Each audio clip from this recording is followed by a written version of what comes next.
المجاہد من جاہد نفسہ، فرمایا کہ اصلی مجاہد وہ ہے جو اپنے نفس سے جہاد کرے. لڑائی کے میدان میں دشمن سے لڑنا بھی جہاد ہے، لیکن اصلی مجاہد وہ ہے جو اپنے نفس سے اس طرح جہاد کرے کہ نفس کی خواہشات، نفس کی عادتیں، نفس کے تقاضے ایک طرف اٹھائے ہیں اور انسان نفس کے تقاضوں اور آرزوؤں کو پامال کر کے دوسرا راستہ اختیار کرنے کا ہے تو اس کا نام مجاہدہ ہے.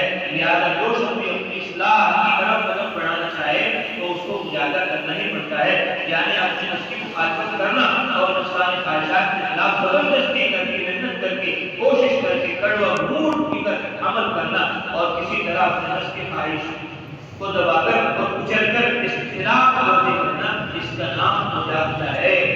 مجاہدے کی حدیث یہ ہے کہ ناجائز کاموں اور گناہوں سے بچنے کے لیے بعض جائز کاموں کو بھی ترک کرنے کی عادت ڈالی جائے.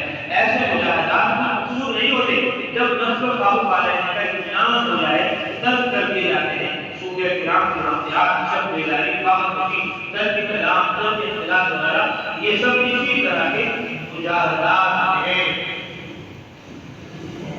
فرمایا حضرت مولانا محمد یاسین صاحب حضرت عالم حضرت مولانا رشید احمد گنگوہی رحمۃ اللہ علیہ کے مرید اور جامع کمالات حضرت مولانا یعقوب صاحب رحمۃ اللہ علیہ کے شاگرد تھے. انہوں نے خود اپنا واقعہ سنایا کہ ایک مرتبہ مولانا یعقوب صاحب دارالعلوم کے طالب علم بچوں کی کچھ دیر تک مستقبل کی باتیں کرتے رہے تو والد صاحب نے سوال کیا حضرت اکابر سب سے ظاہر کلام کے دوسرے کے بارے میں بڑی سخت تاکید منظور ہے، ان کی اصل حقیقت کیا ہے؟ حضرت مولانا نے والد صاحب کے ہاتھ میں کتاب لے ایک وقت کا کوشش موڑ دیا اور پھر کتاب والد صاحب کو دے دی کہ یہ مڑا ہوا ہے سیدھا کر کر. والد صاحب نے بار بار سیدھا کیا مگر وہ پھر اڑ جاتا تھا.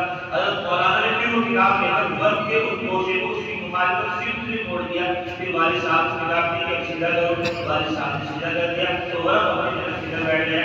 اس مثال کے بعد فرمایا کہ بس ترک کلام، ترک طعام، ترک منام والا ایک جاتا کی مثال ہے کہ مقصود کو استقامت کو سیدھا ہونا ہے مگر عادت اس کو سیدھا نہیں ہوتا جب تک کہ اس کو دوسرے رخ پر بالکل نہ موڑا جائے. لیکن ہمارے زمانے میں ہوا ان سب جائیداد کی تحمل نہیں رہے، اس لیے ہمارے اپنی امت حضرت مولانا تھانوی رحمۃ اللہ علیہ نے مجاہدے میں ترک کو تقلید سے بدل دیا ہے. حضرت فرماتے کہ اس زمانے میں اگر کھانا پینا بالکل چھوڑ دیا جائے تو صحت کی خرابی کی وجہ سے فائدے کی بجائے الٹا نقصان کا خطرہ ہے. اس لیے آج ہم مجاہدہ یہ ہے کہ ان چیزوں میں قدر کمی کی جائے. پھر ان میں بھی صحیح دیا کہ محمد رحمۃ اللہ علیہ فرماتے تھے کہ میں کھانے اور سونے کی کمی پر تو زور نہیں دیتا کیونکہ اس کی حدود کا پتہ لگانا شخص کے لیے بھی مشکل ہوتا ہے. جب تک حالات کا بالکل صحیح سے علم نہ ہو بس اوقات سے صحت خراب ہو جاتی ہے.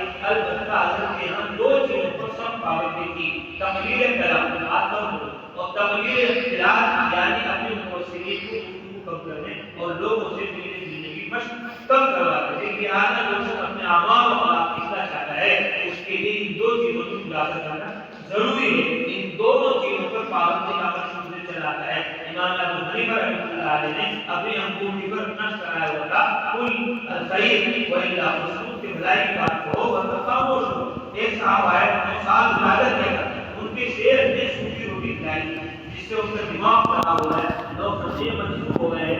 حضرت نے دیکھ کر فرمایا تربیت میں ہو فرمایا تربیت بعد میں ہوگی، پہلے اپنے دماغ کا علاج کراؤ. چنانچہ حکیم سے علاج کرایا. فرمایا مجاہدہ صوفیہ کرام کے زندگی کی اصل ہے. اس کو انہوں نے فرمایا جس نے اصل کو سنایا اس نے مطلوب کو پا لیا اور جس نے اصل کو ترک کر دیا وہ مطلوب سے محروم رہا. اسی طرح وہ فرماتے ہیں جس کی ابتدا مجاہدے سے نہ ہو تو اس کی انتہا وہ سے متنور نہیں ہو سکتی کیونکہ اور انجام کے لیے داد اس کی ہوا کرتی ہے.